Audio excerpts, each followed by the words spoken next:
Good afternoon. For those of you joining our broadcast, I would like to welcome you to ST's site in Cornaredo, Italy, one of our key R&D key sites, and the site I'm very close and which is very important for me because in 1987 I started my journey from this site. So it's really a pleasure to be here today.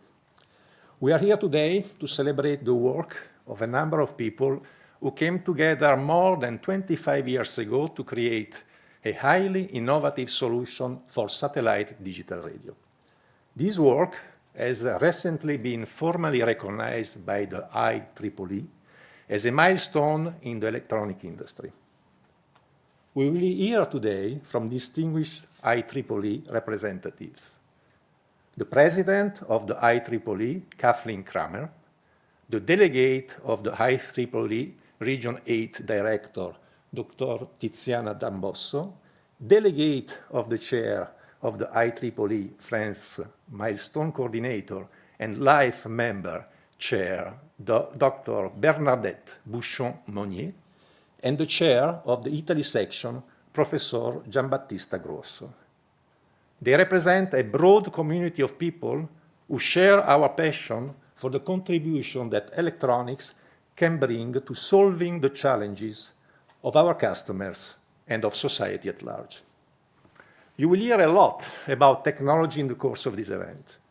But of course, technology is only useful if it meets the needs of our customers and the end users of their products.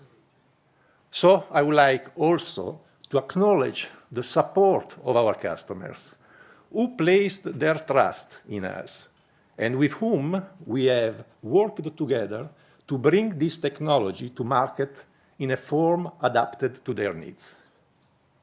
We will have also the opportunity to hear from the creators of this technology, some of whom are still working at ST and others who are enjoying a well-deserved retirement.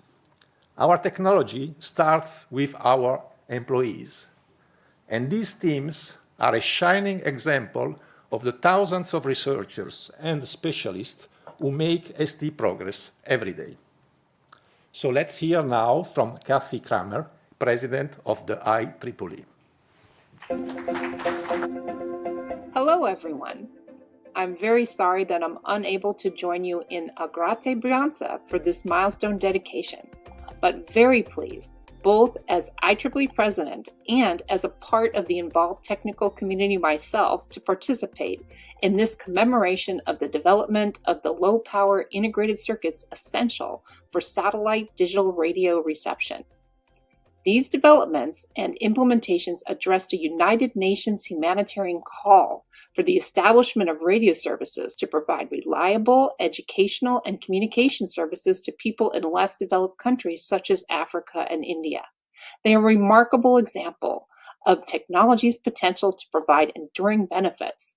Today, these chips are still in production and actively allow users to listen to radio services worldwide. I would like to send my sincere congratulations to both the IEEE Italy section and the IEEE France section for their partnership in proposing this milestone and for organizing today's celebration. IEEE milestone celebrations are always joyful to me.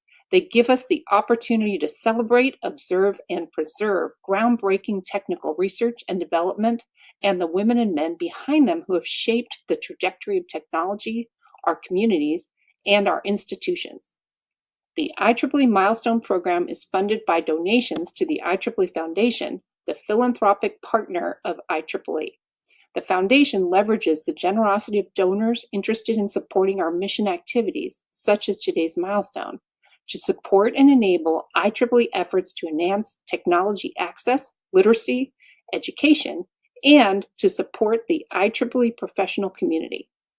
IEEE milestones are administered by the IEEE History Committee, which advises the IEEE Board of Directors on matters of the legacy and heritage of IEEE, our members, and our related professions and technologies.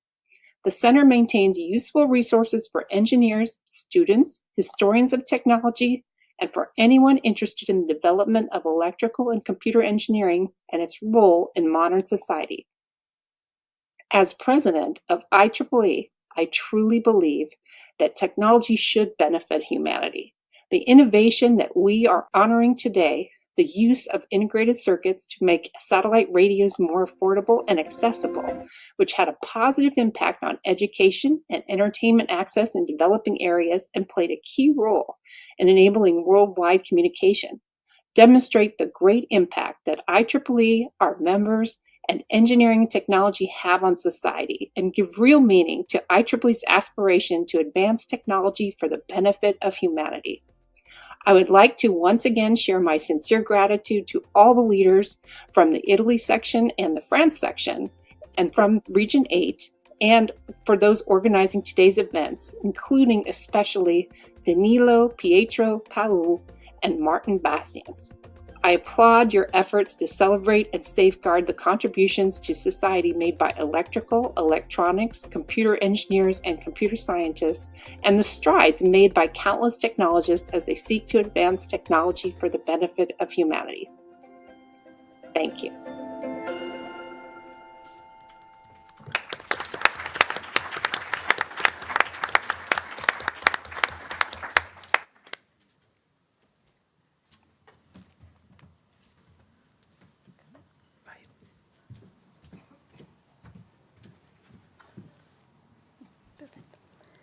Good afternoon, everybody. It's a great pleasure and honor to be here as a representative of Regionated Director that unfortunately was not able to come because involved in a big IEEE meeting that will be in Chicago just in these days.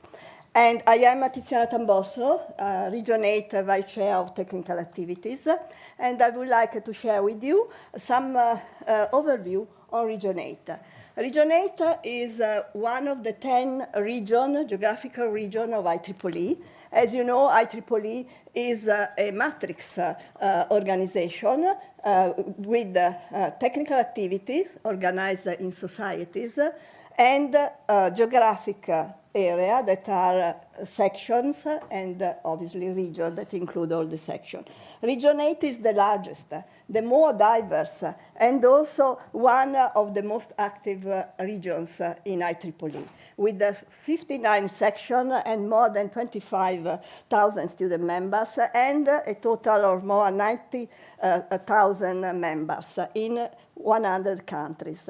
And you see some numbers here that testimoniate the big effort of this region in organizing all the events, including also this kind of events. What are the goals of IEEE Region 8?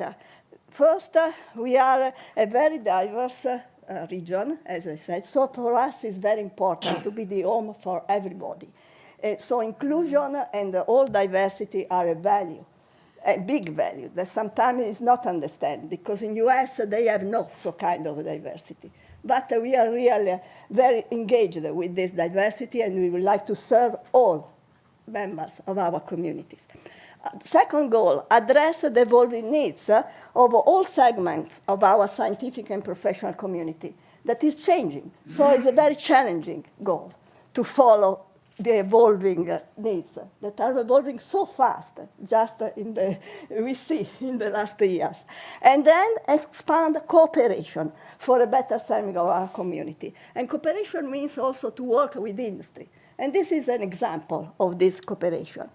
Areas of action, our focus on the entire scientific and professional community. So we work with the students and we work with the industry. We work with academics and also with women engineering, underserved geographical area, young professionals, life members, fellow and senior members. And the area of our action are, for example, industry engagement, very important area, and lifelong education activities, starting for pre-university, that we organize many events for pre-university also to engage them in STEM. Volunteer, so we would like to look for new volunteers to cooperate with us, because the volunteers are the strength of our association. And we recognize also with the awards. You know, the last awards that maybe is the Nobel Prize for Engineering that was done from IEEE for the first time this year, $2 million dollars award. So a very big event. And we hope that we'll continue in that. And also we work in retention, recruitment of new members, and cooperation. And regarding history activity, we have at the regional 8 level a history activity committee. And the number of milestones are 66, plus 4 already approved, not already unveiled, but already approved. The most active section is UK and Ireland, with 21 already dedicated milestones and 1 already approved, and 10 from Italy section. This is the 10th. I also already put the number because I like the 10 number. And then for the other section, France, Germany, Benelux, and Poland, and many other milestones, 1 or 2 for other countries in the region 8. Consider that all IEEE milestones are around 200. So in region 8, we are really very, very proud of our almost 70 milestones. And finally, I would like to thank you, the hosting, the ST, and Danilo Parot for his big effort in preparing all the activity that is necessary to obtain the milestone, the Italy section, the France section, and all ST that work on this great field. So congratulations for this big is an award. We consider it IEEE an award. Thank you.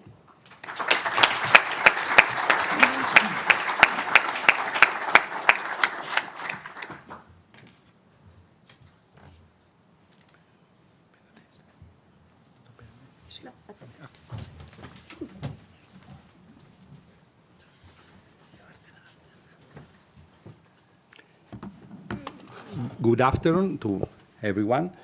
It is a pleasure for me as president, as chair of the Italy session, to celebrate this 10th milestone, as Tiziana said before. The milestone program was a very important program for the IEEE.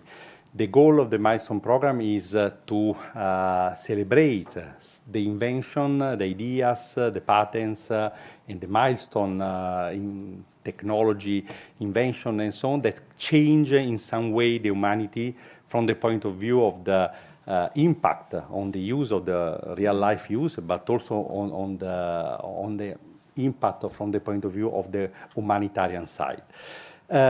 We, as Italy section, on behalf of all the officers of the Italy section, I want to give you some numbers about the section, because the most of you could be welcomed in joining our association, is interested.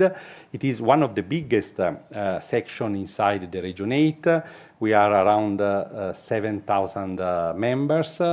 Most of them came from academy, but a lot of them also came from industry. We have a very rich program for the industry. We have an industry committee with some industry ambassador. Danilo is one of the industry ambassador of the Italy section, but we have also committee for standards. We have committees for ethics. We have committees for education, and a lot of other points that can be of interest in the growth of professional activity. You consider that we are one of the biggest resources available for the continual formation of the skilling of the person, because we have a very big library in terms of articles, in terms of video, webinar, podcast, that can be used for this task. In Italy, we have 43 chapters. This means that we represent more or less all the society that are into the IEEE ecosystem.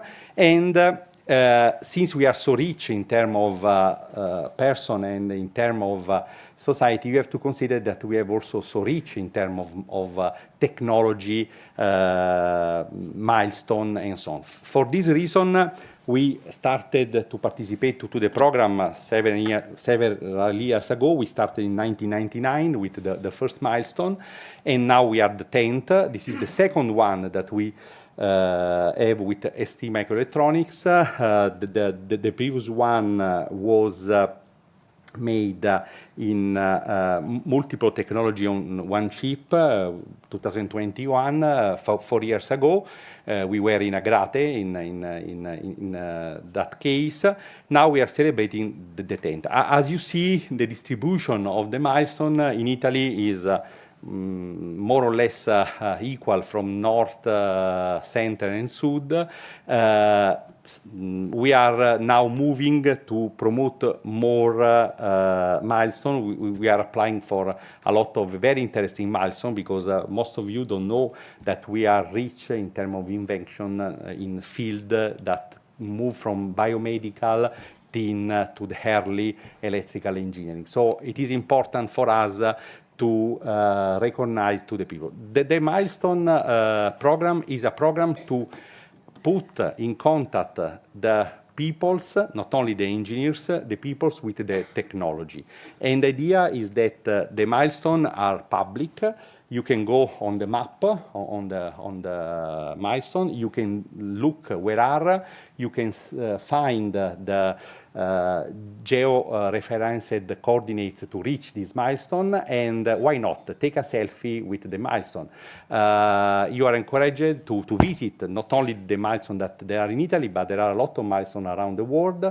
Some of them are associated to sites like planes or like to some other points, and then it is very nice that you can take a picture with this milestone, and then you can share with the historical committee that is very interested to publish your picture and your screenshot.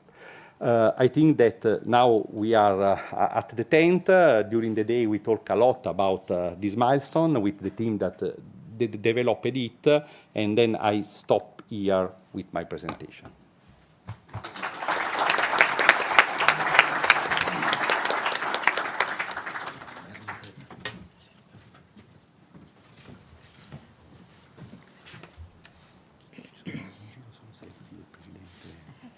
So, ladies and gentlemen, dear colleagues, I am Bernadette Bouchon-Meunier, the IEEE France Section Life Member Affinity Group Chair and Milestone Coordinator.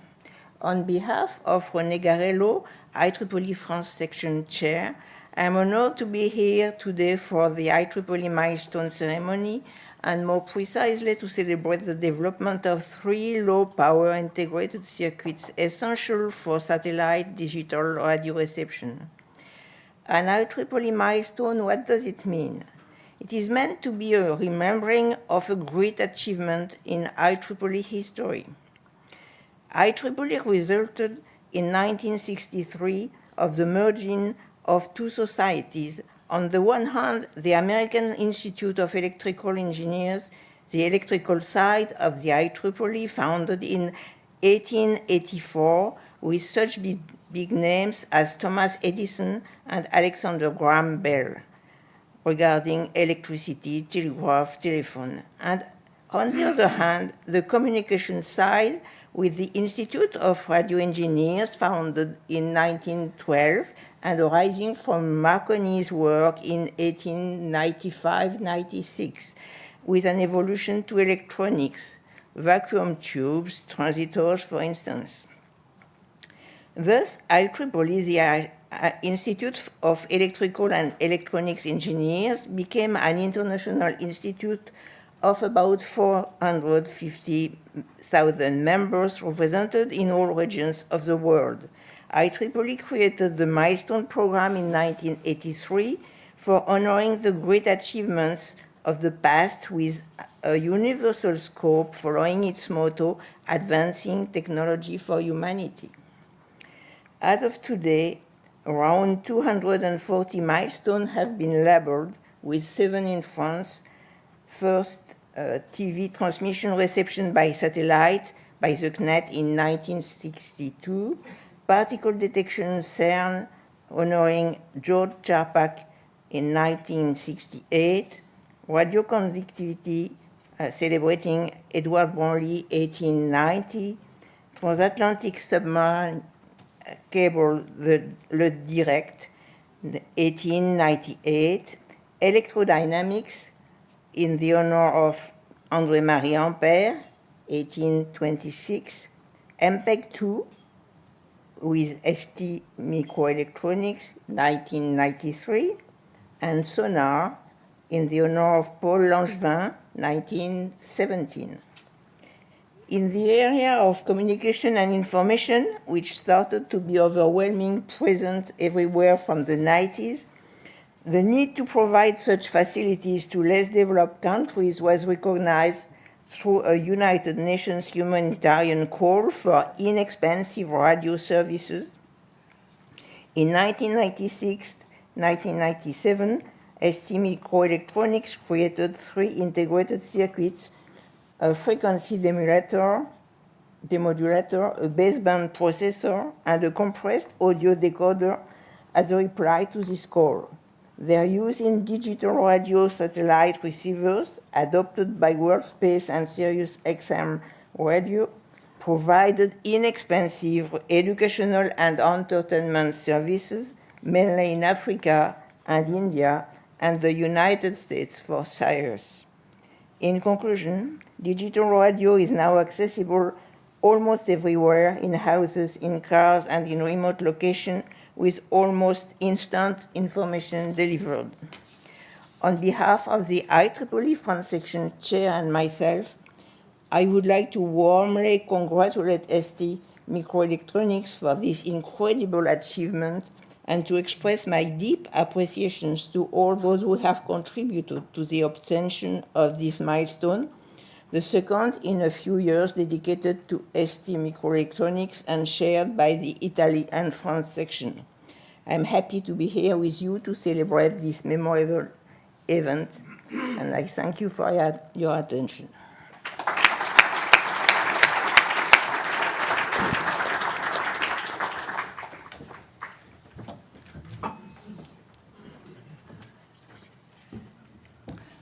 Thank you, Bernadette. I don't know which microphone is working. So thank you, Bernadette, for the introduction to the milestone. It is a great honor for us to receive this milestone because we know the importance of this milestone. You went back on the history, and for the people here in Italy, I would like to remember that people like Fermi, Marconi, Maxwell, and Alessandro Volta got this recognition in the past. Nowadays, it's difficult that a single person can have this kind of recognition. It's clear. World is changing, complexity is becoming bigger. And this is why company, institutions, research center now are recognized with this kind of recognition. So, thank you again. We are very happy about that. But we would like also to thank you, some of your colleagues. In particular, your colleagues that endorsed ST technical achievement, Professor Boris Nurman, Professor Giuseppe Palmisano, Professor Federica Petrò, and a special thanks also to the advisors that help us in preparing the documentation for this recognition. Professor Vincenzo Piuri of University of Milan, and Professor Antonio Salvini of University of Pavia. I would express my gratitude also to the advocate of the milestone. They've been stimulating us to improve our documentation. And Kate Moore and Brian Berg, part of IEEE Milestone Committee, were part of this. Last but not least, I would like to thank Kate Moore and Brian Berg that are part of the IEEE Milestone Committee, and Robert Colburn, IEEE History Center, from the IEEE History Center. So after this part, it is, let's say, very formal. I would like to give my special and super thanks for the engine of this milestone within STMicroelectronics. So thank you, Danilo. Danilo Pau, please, Danilo, stand up.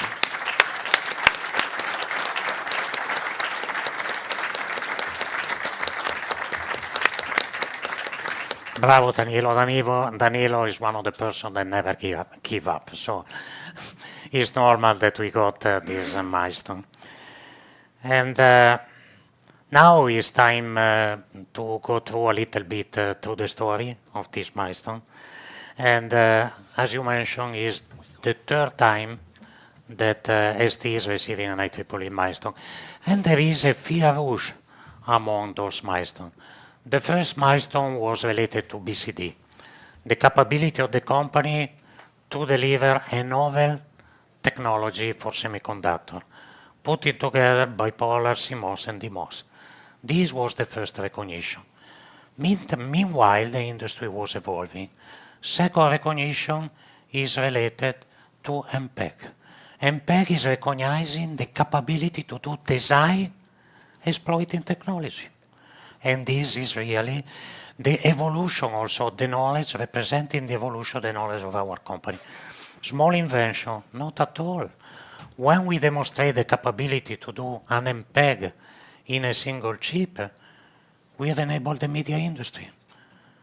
This single move was enabling the media industry. You see now how digital industry is important. We have video everywhere, even in the mobile phone, and we are still at the forefront of this technology with our development. And the third one is this recognition. This recognition is a recognition of a system of chips. So we're moving higher in the value chain, like all the semiconductor industry, because here we are recognizing the capability to give an answer to a request that is coming from the market, answering from the system level, and you will see through the history of this milestone. Let me start from the beginning. In the 90s, it was said by our colleagues, digital divide was a real problem. And we were afraid about the distance between developed countries and underdeveloped countries. And so there were many initiatives to recover the digital divide. WOSpace had in mind to use satellite transmission to solve this problem, not sending only audio to the developing, to underdeveloped country, but sending also digital content for training people, for passing information, for making them aware of what was happening in the planet. And they were trying to use this technology because terrestrial communication were difficult at the time to be digitized and to receive those people. Remember that in those years, what was the engine behind our industry was telecommunication. Like nowadays, we can say it is AI. Come back 25 years, and telecommunication, what was behind it? WOSpace was looking for a partner, maybe some crazy partner, that would have taken this challenge, because remember at the time, satellite communication was only for broadcasting, big antenna, big powerful satellite, and thinking to do a device that is on the field, that is low power,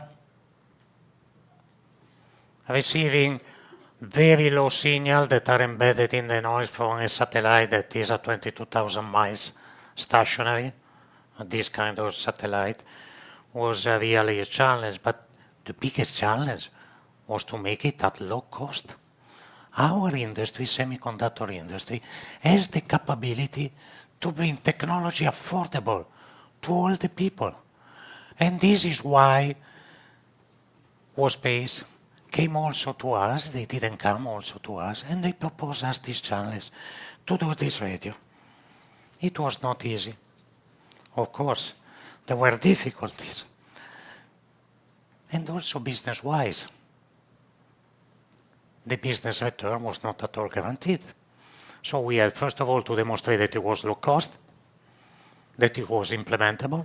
Nobody has never done this kind of implementation. WOSpace had very clever people. But it was everything to demonstrate. And you know, for a company to invest in something where the business return is not guaranteed is also a risk. But there was a but. We had a vision. We knew the satellite would become an important space for communication in the future. We had this in mind. And on top of the humanitarian scope that we took, we were thinking that it was a very great opportunity to grow our competencies. And remember, innovation is the capability to bring the knowledge that you have in real implementation.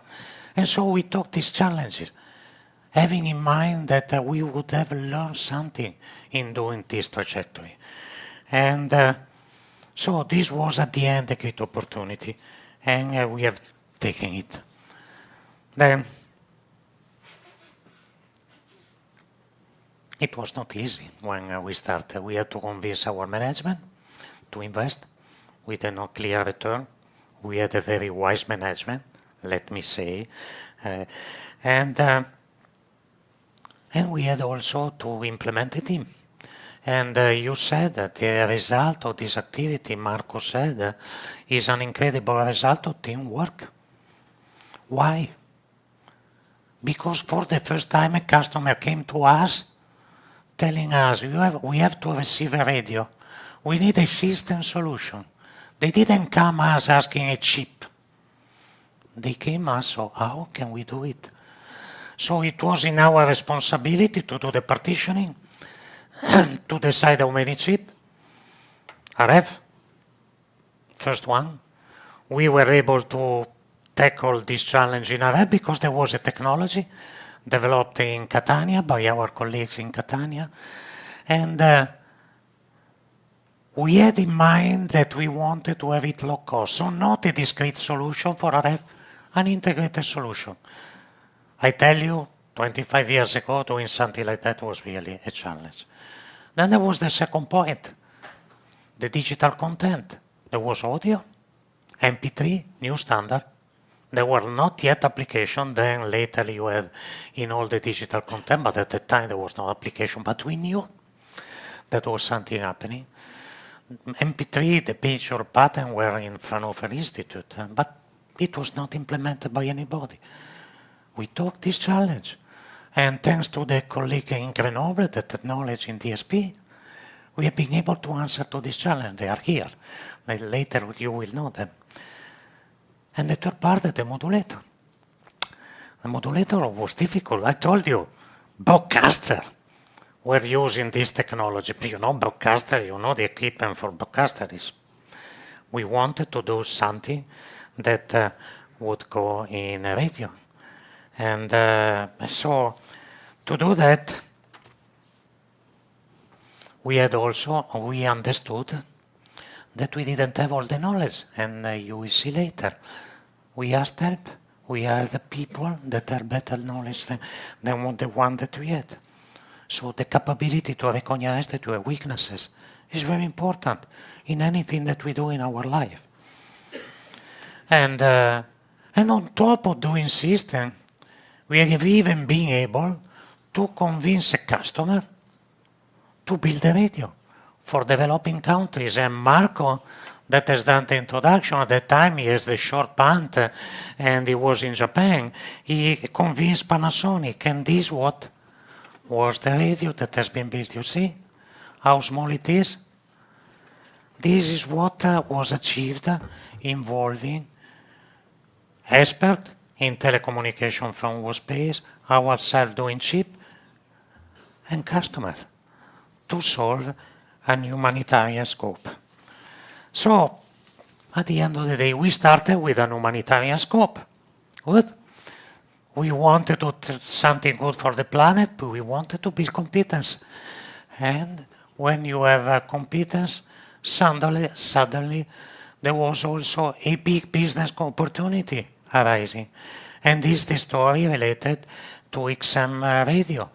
So someone in the United States, this company, started with the idea to bring radio services across all United States. If you have been, some of you are very young, but myself, I was in the United States 30 years ago, and listening to the radio was a total nightmare. They were having AM, very disturbed, and those guys started, we will do a satellite radio that you can take from your car. So you could travel from New York to California, United States is big, huh? And without changing station. and receiving audio quality signal thanks to a new standard. At the time was MP3, done for this, and then it pervades all the application. So we invested, we took a risk, and at the end we found out to have the right competence also to address a market. We filled the humanitarian scope, but at the same time we have created all the competence that at the end was generating return for the company.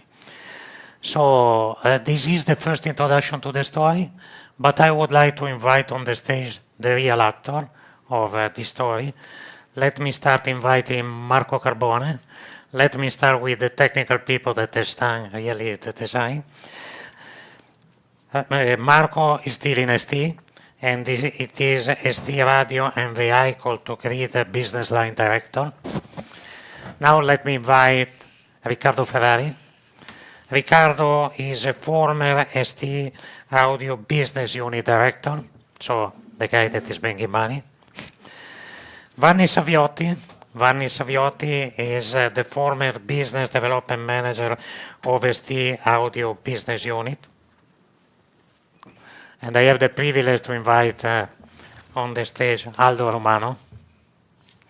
Aldo Romano, that was the former ST Telecommunication Peripheral and Automotive Group, Executive Vice President of the company. This division was called TPA. Everybody remember TPA. Maybe not remember which is the acronym, the acronym of what. And let me invite Amedeo Zoccaro, that is ST Research Unit Director for Secure, Connected and Intelligent Systems. So now is my role to ask some questions to you. Let me start with from the last, Amedeo. Amedeo, we were very young engineers at that time, you remember? And you didn't, you had the short pants, but I see that today you have also a t-shirt, good. It means you are still young. And so we were a super technical team, and we were playing the role of strategic marketing in the company. So as a super technical team, we were doing just technical stuff. And we had the ambition at the time to, you remember, Amedeo, to become system expert at the same level of our customer to help the company in getting opportunity. And it was not by chance that the request coming from WSpace came to my desk, because we were the group looking at system. And what I did, I gave the simple task to Amedeo. And please, Amedeo, tell us the story. Your boss is giving you always simple tasks, so now you accomplished the task that I gave to you. Go on, Amedeo. Okay, thank you. First of all, welcome everybody, and thanks for the invitation and listening.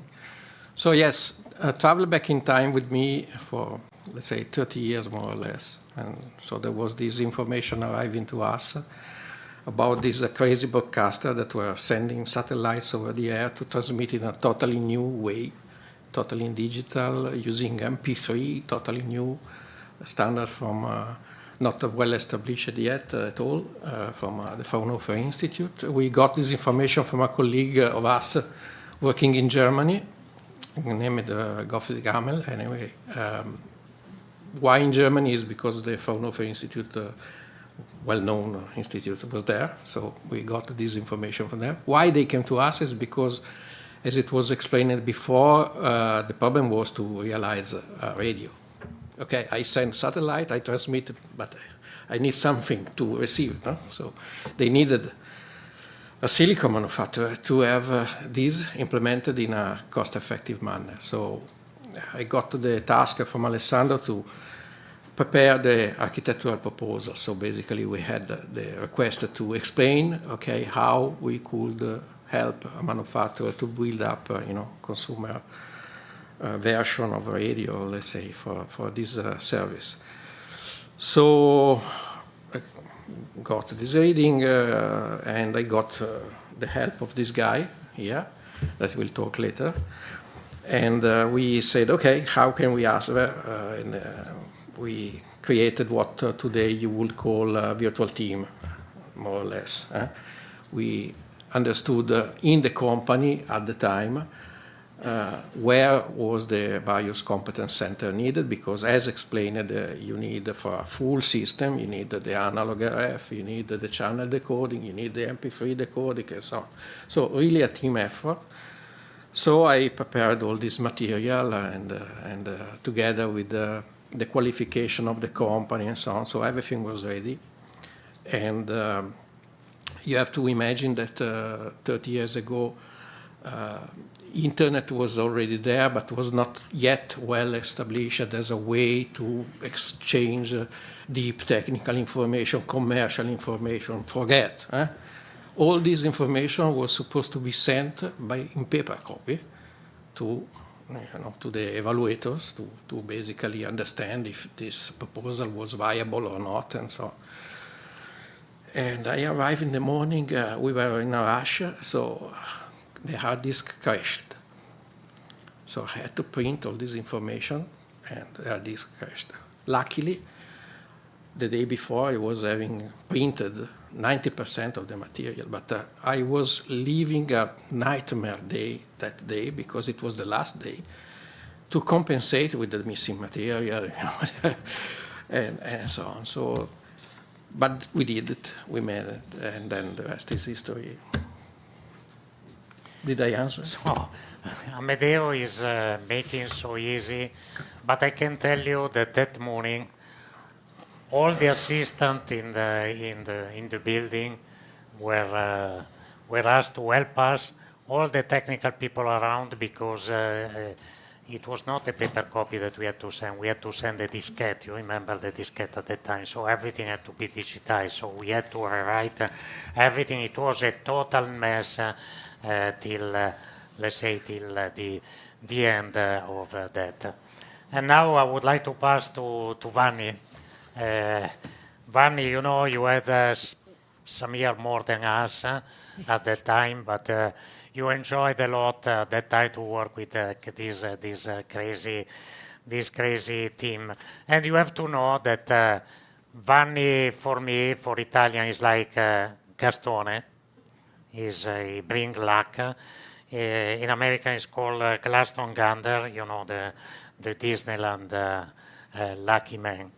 And I was considering him a lucky man, and so then tell us how at the end you convince on our technical proposal, how you convince WorldSpace that we were able to accomplish our task and then to start this adventure.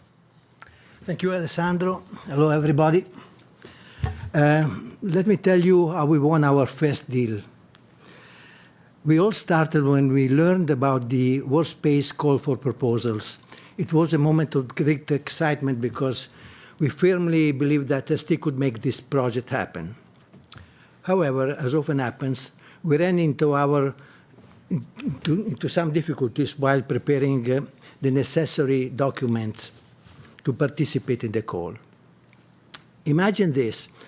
After Amedeo struggled to recover all the documents, we had everything ready, except for one crucial signature, that of our boss, Sergio Garue.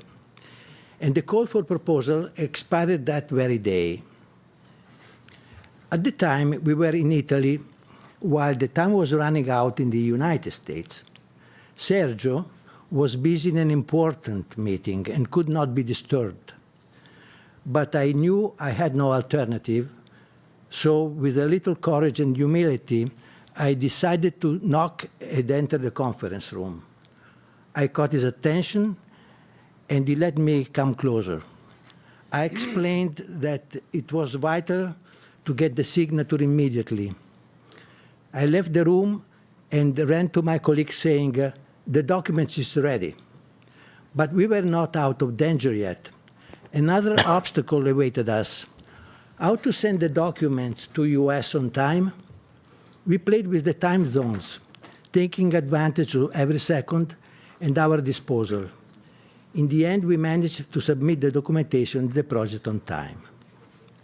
From there, a new chapter began. We headed to Germany to negotiate with WorldSpace lawyers.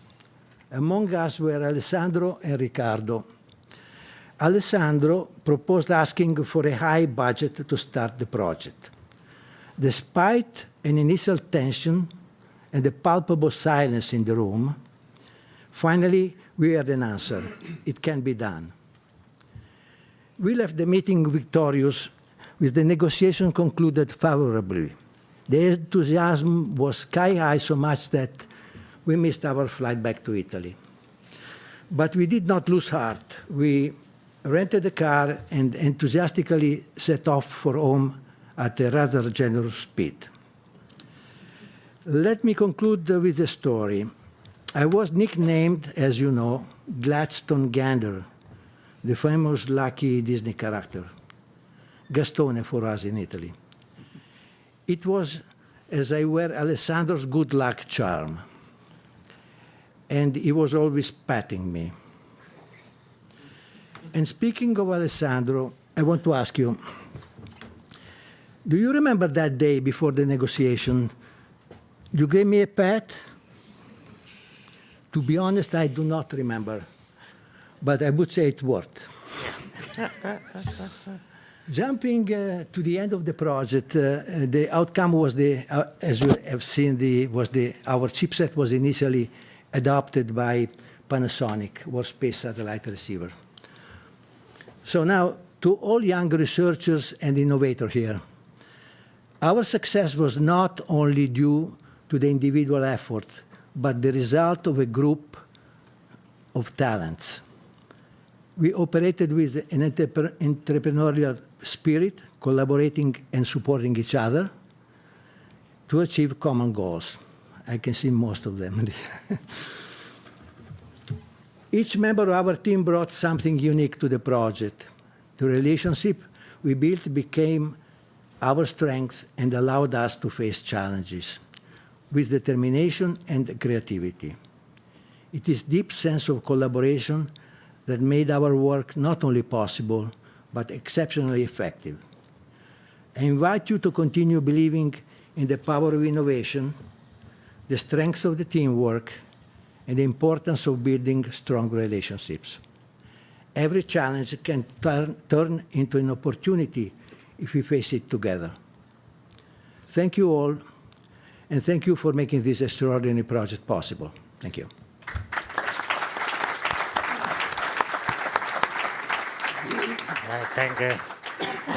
Thank you, Vanni. Also, Vanni, make it simple. I remember the trip back from Munich to Milan, 160 kilometers an hour. If you are here, it's due to the fact that he's really a lucky man. Otherwise, we wouldn't be here. So now let's move, let's be more serious, and then let's move to Marco. Marco, I said before, we were able to recognize that we were missing some competence. I think this is very important for everybody to understand, also to admit that you don't know everything. And you have been hired externally for the implementation of this project. So, Marco, please, you have been hired for your knowledge in telecommunication. Please tell us how was the journey to develop the chipset. Yes, Alessandro. I was coming from a telecom company, and I joined ST in November 1996 together with a couple of friends to reinforce the workspace design team. The Starman chipset that is in this piece of plexiglass was based on 3 devices, and here we have some key players of that journey that I would like to present you. We have Giovanni Calì. Giovanni, please.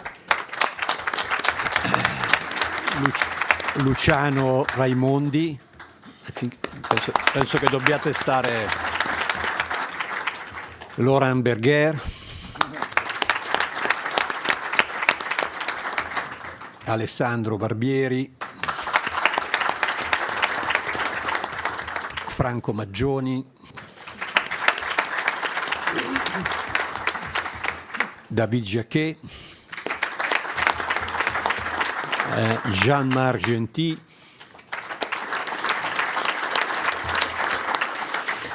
And I would like to mention also Stefano Dossi, that is not here today with us, but it was really a key player for all the system application.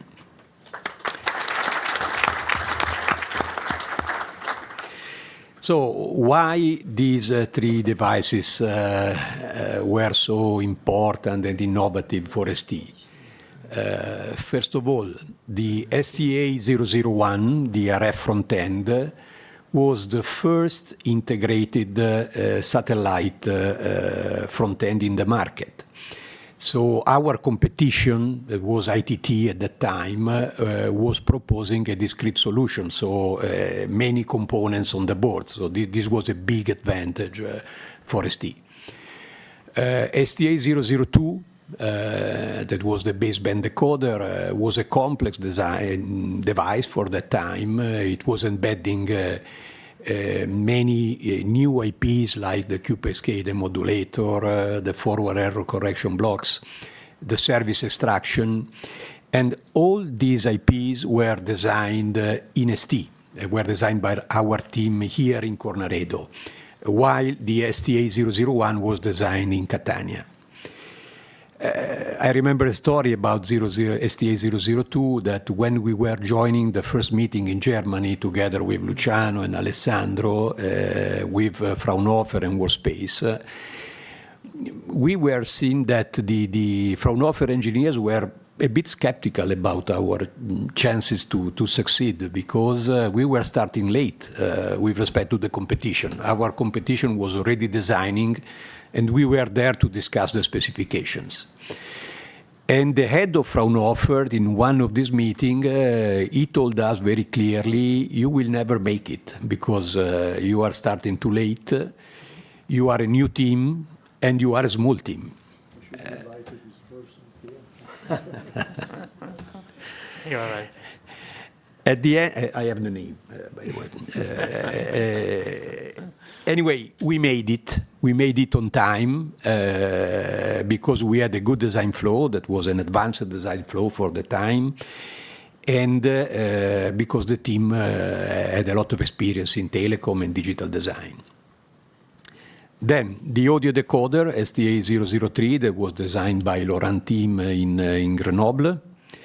This was the most successful device of the kit because it was used also as a standalone MP3 decoder in many portable players. And you remember around the year 2000, the portable, the MP3 players were a big market success. So, which were the challenges we had during the design of the Starman chipset? As Alessandro anticipated, power for sure, because the radio was big but was supposed to be operated with batteries. Cost, because the service was aimed to serve countries with limited economic resources. But the biggest challenge was that we were missing any possibility to compare our activity with other devices because we were releasing the first satellite radio kit on the market. So we had to prove that the theory was working. And luckily it was. The importance of this project for ST is also related to the, let's say, collateral business that we could create. The biggest one is the satellite radio system in US, so-called SDAR system, where ST is the market leader. So we are number one in the market since around 25 years. And for sure, this was a big consequence of the know-how we gathered with the Workspace project. Thank you. Okay, thank you. Thank you, Marco. I was saying that on top of having a good team, a talented team, we had also a wise management at that time.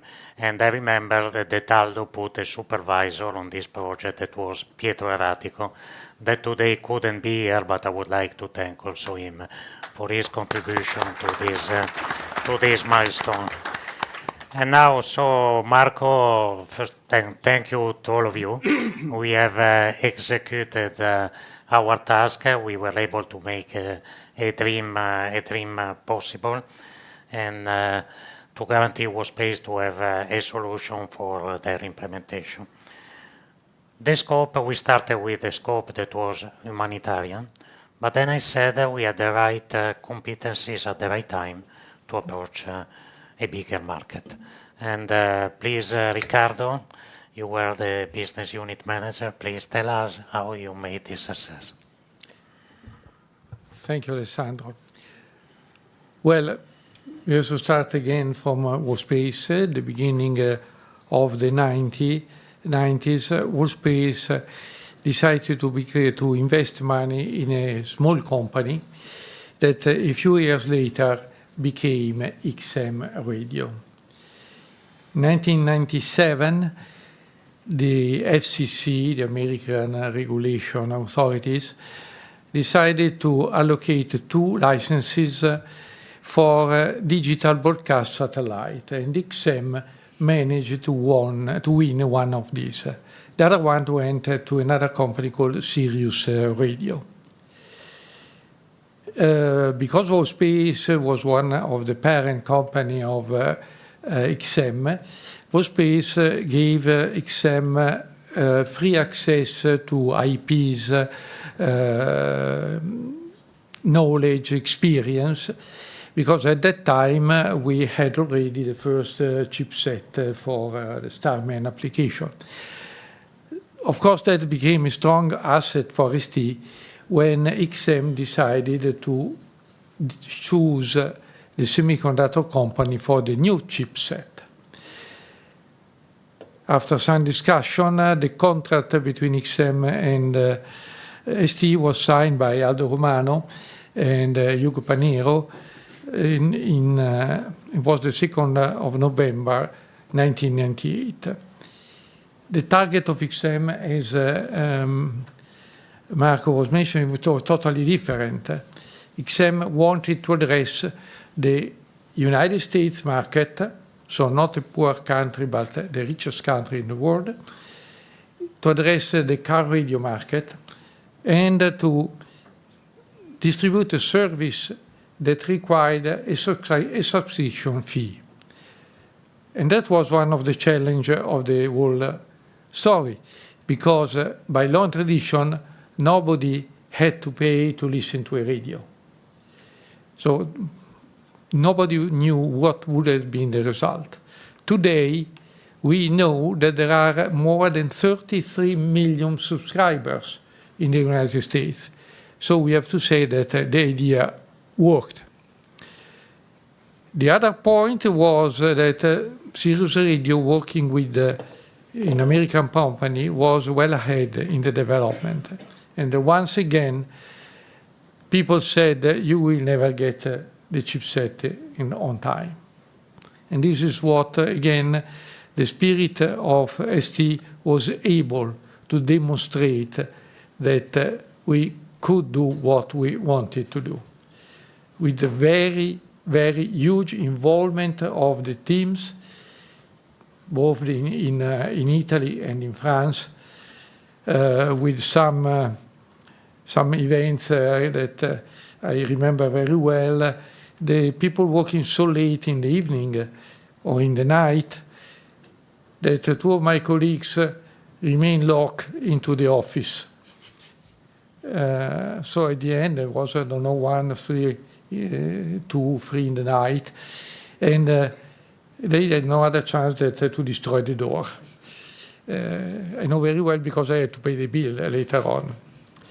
The other strong effort was paid in the summer, if I remember well, was the summer of year 2000, when many of our colleagues moved to Boca Raton in Florida to work together with XM Radio. We could not work with a 6-hour difference between Europe and the United States. They work around the clock, forgetting about weekend, with a really tremendous effort that later on was well recognized by XM. At the same time, we set up in Agrate a huge simulation system. So when at a certain point we see the first chipset, we send the pieces to Stefano Dossi, and a few hours later I could not refrain from phoning him and say, ask Stefano, does it play? The answer was yes, it plays. Since that, we managed to, first of all, Sirius came to us and asked to design the chipset also for them. Then XM and Sirius merged in a single company.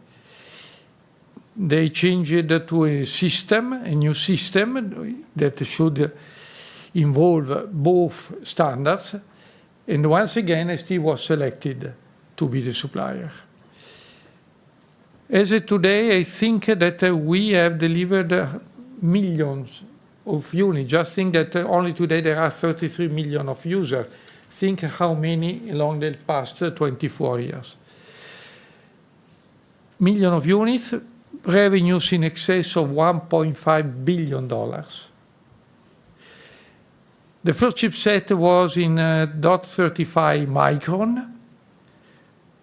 Today we have a single chip, 28 nanometer, pad limited, 20 square millimeter. And we are still evolving.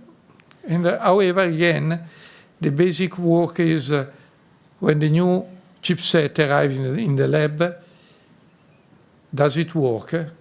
Yes, it does. And this is the story of the most successful story in my career. Thank you, Riccardo, for this story. Bravo.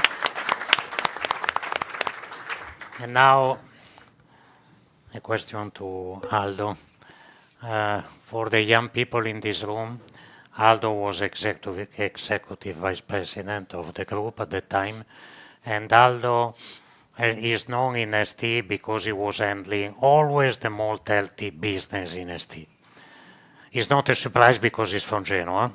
You know, for non-Italian, Genoa is like Scottish, but business-wise, he was very, very healthy. But at the same time, your organization got 3 IEEE milestones. So your organization has been also one of the most innovative in ST. Can you tell us the secret?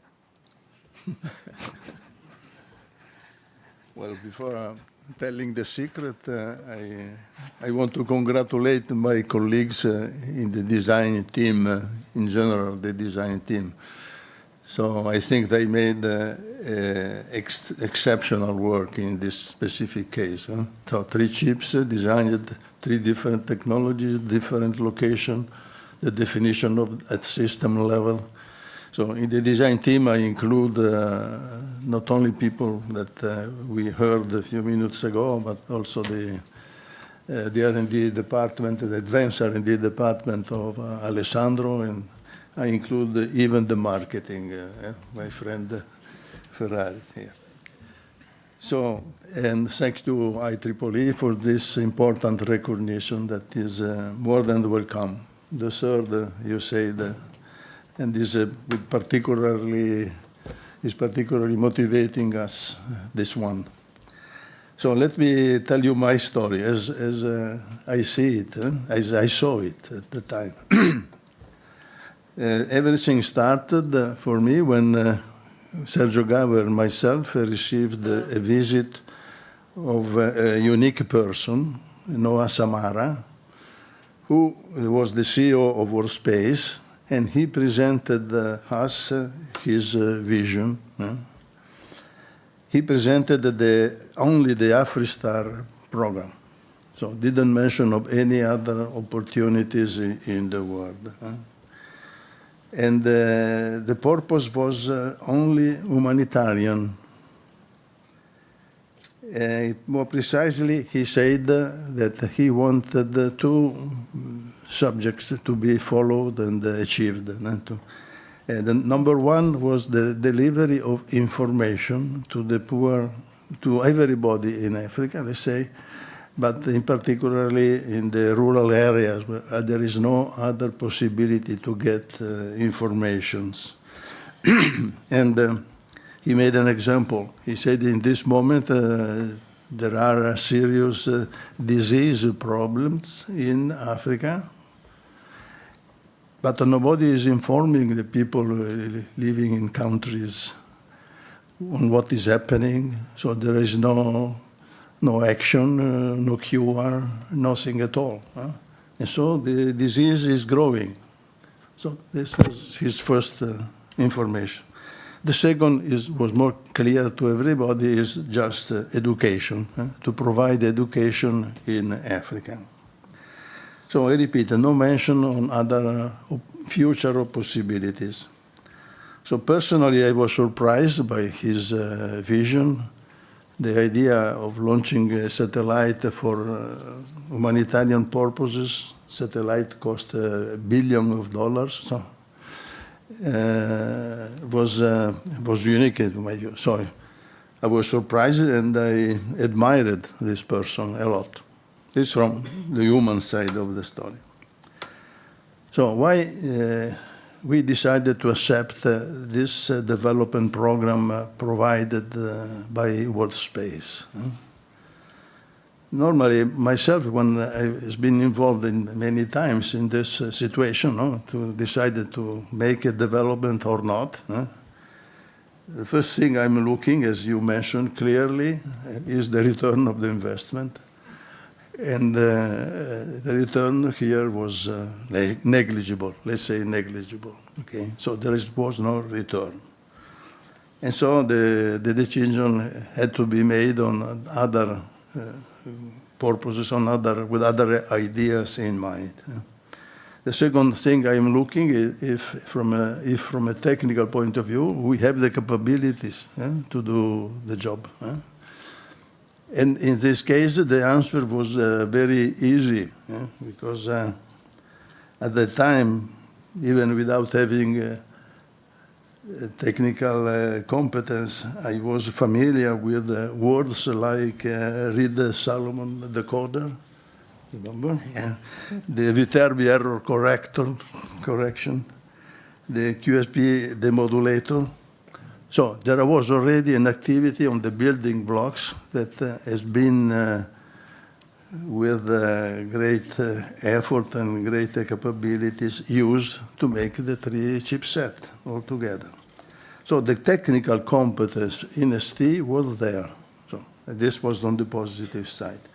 However, the final decision has been taken clearly on, let's say, strategic considerations. So the goal here was the acquisition of competence, additional competence in this specific area of satellite radio receiver, knowing that certainly this application would extend and materialize later on. And this happened, likely. In effect, later on, as Ferrari explained a few minutes ago, the opportunity came with the satellite transmission and reception in the United States. And without this preliminary effort, I don't know if we could have done this job, but probably we could not have even the chance to participate to this development activity. I don't know. But in any case, it was easy for us to modify, adjust the product for the American market, having already the competence in this segment. So what is my message here? The message is innovation. Innovation is a nice word, used and sometimes abused. And innovation is not just an idea coming from somewhere. In my view, innovation must be prepared in the proper time. Innovation is the result of the long journey with the many risks associated to the development that must be accepted, risks. And when I was still in ST, I was called from time to time to do conferences, explain why ST was so successful in the business. And so in these years, by the way, we grew dramatically. In the year 90 and the first part of the 2005, I was still there, 2000, in the first 5 years. And the company was growing dramatically. We are gaining constantly market share. So I was asked, what is your secret? And my answer was that in many cases we have been able to accept risky programs. What are these risky programs?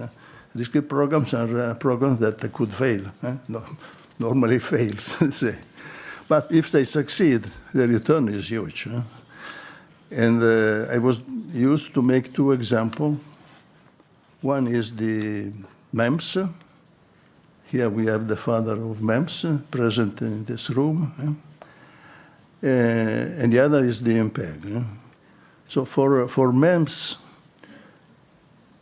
was not clear which was going to be the final application. And but one concept was clear. The electronics devices were going more and more portable, from fixed to portable. The computer, fixed and portable. The telephone set, fixed to portable. And through these sensors, we are going to give a very important additional and unique information to this device, which is the movement, the information of the movement of itself. And without knowing precisely what was this kind of information used for. And in effect, the first volume application for this MEMS, and maybe you remember, was a Nintendo with these electronics games. And frankly, from my point of view, this was the last thing that I could imagine. Electronic games, I was not familiar with these things. Okay? But the concept, however, was realized. MPEG, for the MPEG, a similar story. We started in the early 90s. There was no digital satellite transmission, nothing. But we are convinced that sooner or later the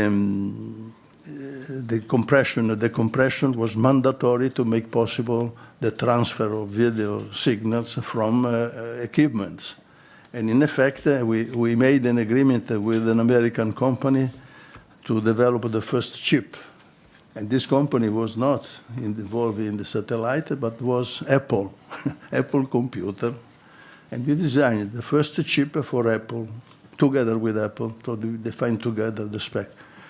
With this chip, when we visited RCA in the United States, we discovered that there was running a project called Satellite Digital TV Satellite, which was new. So I learned in that meeting with RCA. But we had the chip already available, not the chip, the final chip, but the competence. So we had the competence. So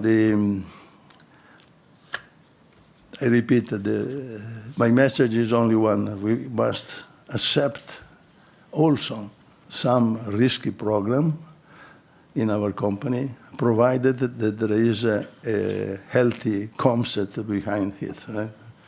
The story of the digital radio is exactly following the same pattern. Thank you.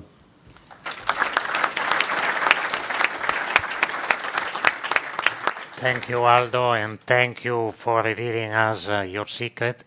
I think it will be very important for the young engineer that we have in this room, that we hope we reach your same level in the company. So you told us that when you invest on competencies, challenges are much easier to take, and maybe business as well.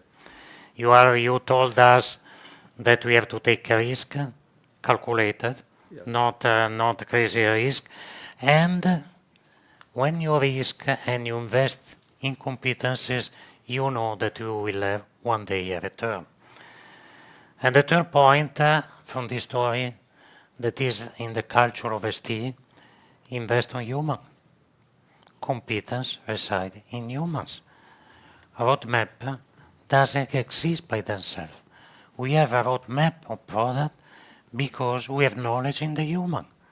So investing in human is what is important to sustain roadmaps. And this is one of the cases where having a vision, investing in competencies, we have been able to create a sustainable framework for the company, because it was not only the satellite radio. Then we had the GPS, that was a continuation on this story.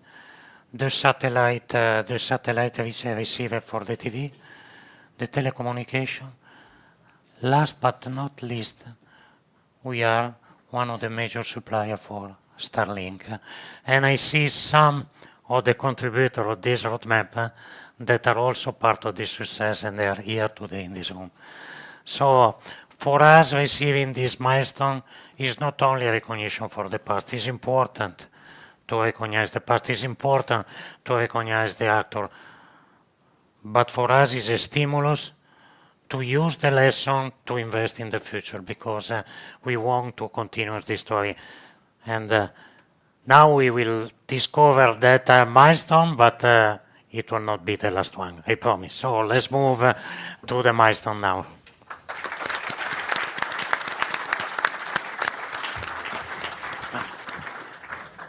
Noi due, siete voi due, voi.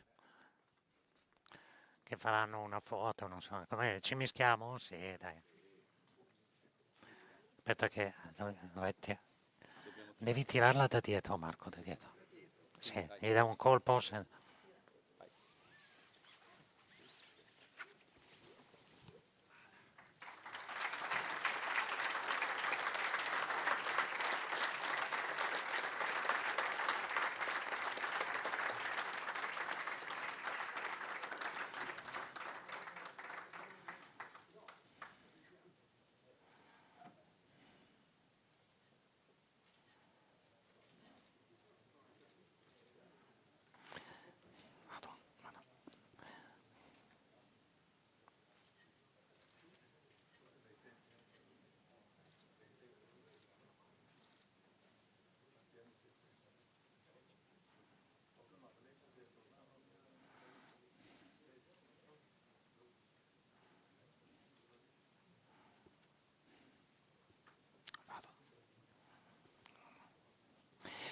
So now we are at the conclusion of the event.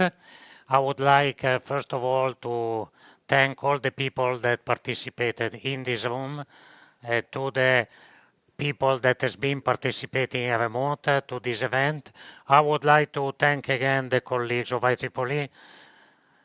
You were traveling to come here, so thank you for coming with us. And thank you to the people that build this success story.